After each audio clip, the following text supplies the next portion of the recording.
From the studios of Boise State Public Radio News, I'm Gemma Gadet. This is Idaho Matters. Early voting is underway here in our state and will continue into November. So here's a question. How popular is it, and can anybody vote early? Now, because it is a presidential election year, there's been a lot of focus on not just who gets elected, but also on how our election system works at both a national and a local level. So to answer those questions that have come up this election cycle, including early voting, we asked Idaho Secretary of State Phil McGrane to join us every Tuesday through the election to talk about these issues, and he's joining us today. Phil, nice to have you back on the program. Thanks, Gemma. Good to be back. Okay, so early voting, as I said, is underway here in Idaho. So how long does it last? Early voting has kicked off. A few counties started early, but this week really is the real kickoff for early voting. So all this week, 8 to 5, you can show up to any of the early voting locations, as well as next week. Friday at 5 p.m. next week will be the end of early voting on November 1st. And then beyond that, it'll be election day voting. And I'm happy to say a lot of people are showing up for early voting already. So why is there a gap, Phil? Why does it end on November 1? A lot of it is just the logistics of getting ready. Election day is a huge day for the county clerks to set up all the polling locations statewide. So the clerks need that last weekend and additional time to get the e-poll books ready so that everything's up to date. This helps them ensure that, someone who early votes today will be recorded in the poll books as having already voted, so they can't, again, show up on election day. And so it's just a lot of logistics. And again, just put in context, so far, we've already had 53,000 Idahoans vote early in person for this November election. Wow, that's quite a bit. So if you have not registered to vote yet, can you early vote? Can you go to a location and register and vote? Yeah, early voting is a really convenient option for people who are going to be busy. Election day is a Tuesday. It's hard sometimes to make a plan on how you're going to get there, especially if you work shift work, so you work at the hospital or work in public safety. Early voting is a great opportunity to show up to your local county courthouse, elections office, or here in the Treasure Valley City Hall to get in and cast your ballot. It's the same as voting on election day, and it also means you can same day register at the same time. So if your registration's not up to date, it doesn't matter what part of the county you live in, you can show up, show your ID, show proof of residence, get your ballot and vote right there. So you just mentioned so far 53,000 people have voted early in Idaho. Are you surprised that it's that many? And is that a pretty high number? It really is a high number for early voting. I know Ada County recently announced just that they've seen a big uptick in person early voting for this election. We've also seen quite a few absentee ballots. So far, 91,000 Idahoans have voted by absentee. That's 145,000 folks who've already cast their vote in this election. The presidential election, you can't turn on the TV without seeing information about it. Heck, you can't listen to the intro for Idaho Matters without hearing about the presidential election. So we know that always drives a lot of attention, and we're expecting high turnout as a result. Plus, the state of Idaho is growing, so there's just more and more Idahoans to participate in this election.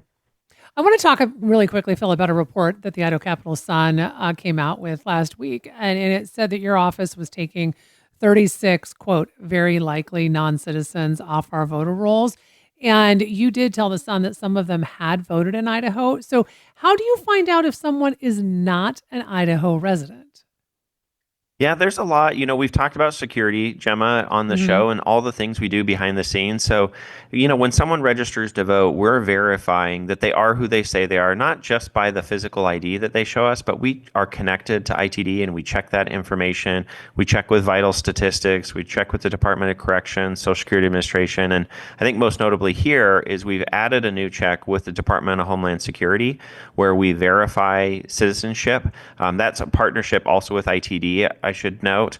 And recently, after the governor's executive order, we went through the entire voter rolls, I think it's 1,040,000 registered voters that we have currently, to verify and make sure there were no non-citizens on the rolls. And that's what that process was, that we identified these 36 people that we're highly likely. I will say we've already determined one of those 36 is a citizen. So this is why we have to always approach this with caution.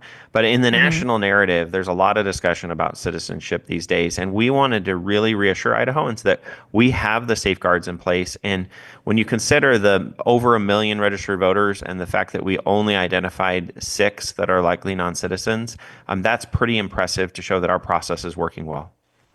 Do folks who are suspected, Phil, of not being able to vote get a chance to prove their case? As you mentioned, one of those 36 actually is a citizen.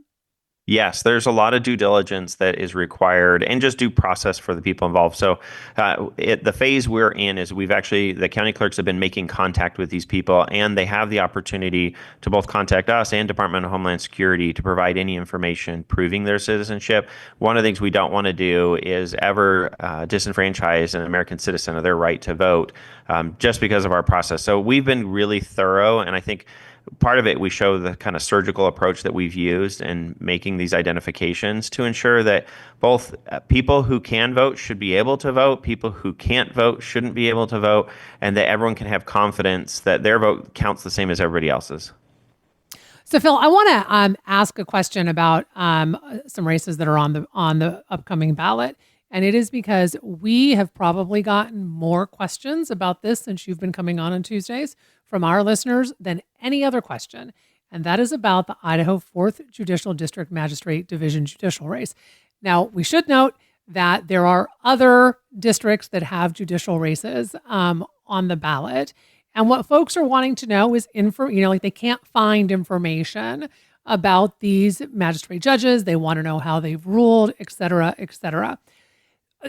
So can we begin with, let's make sure that people understand who magistrate judges are, what they do when we're looking at the ranking of judges. These are not federal magistrate judges. These are not judges who are making decisions about book banning, about transgender issues, right? They're not, Right. these are our county judges who, for the most part, do things like misdemeanors, adoptions, et cetera. I'll say first, I'm just happy to know that your listeners are getting to that level. That shows that Yeah. they're using some of the tools that we've provided. They're seeing their sample ballots.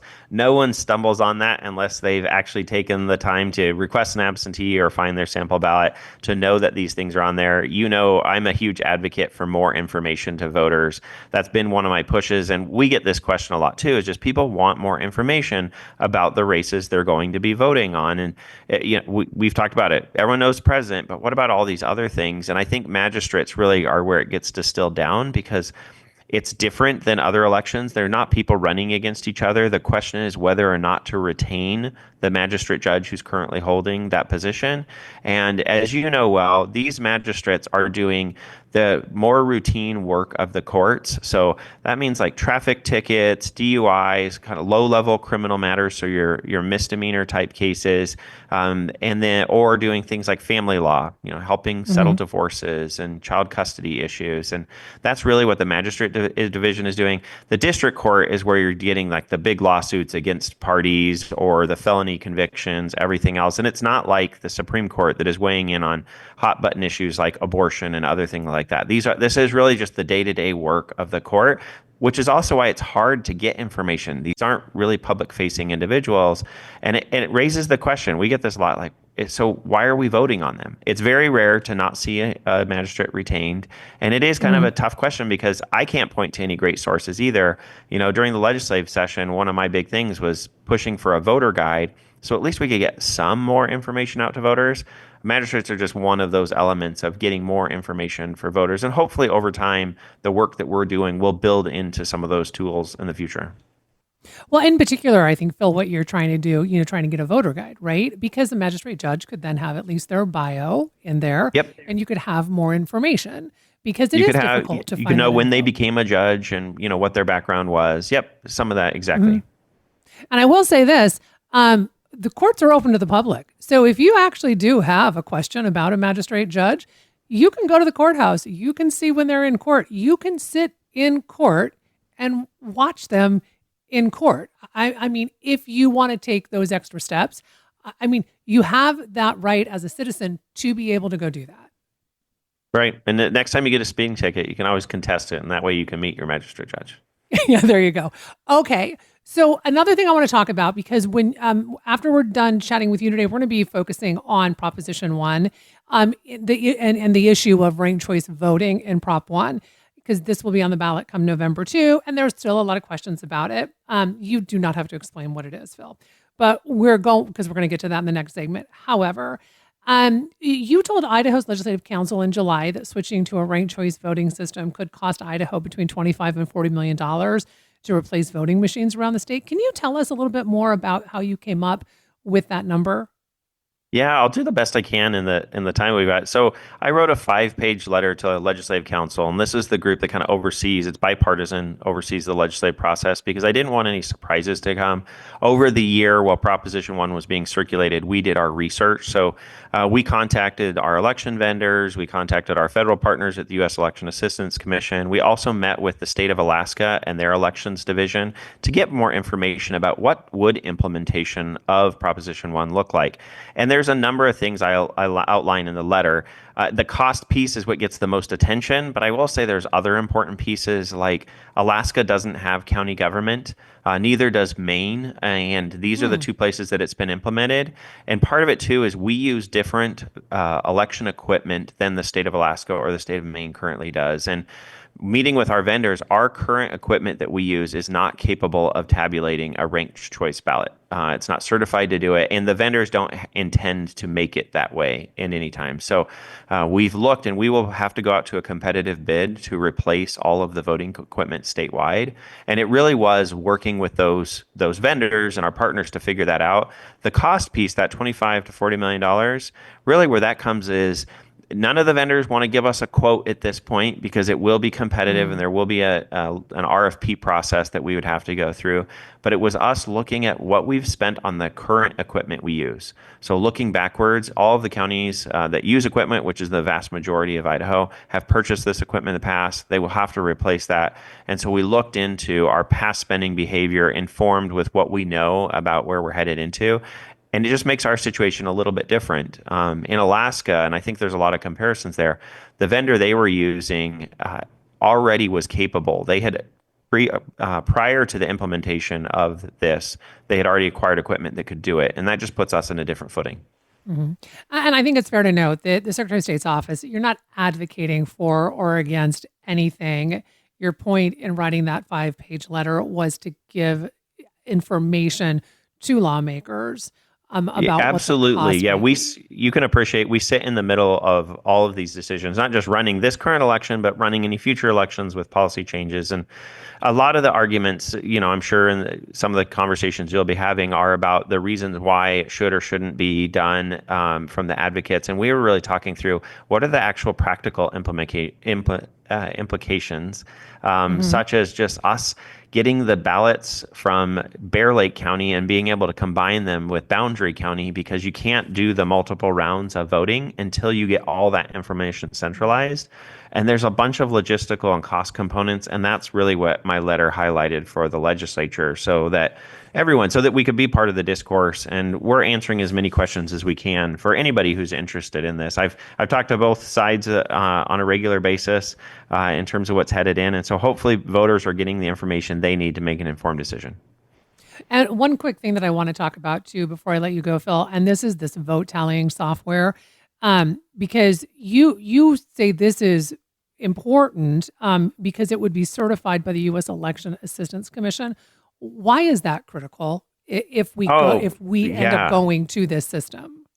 Yeah, I mean, as you know, we've been talking a lot leading into this election about security and the scrutiny.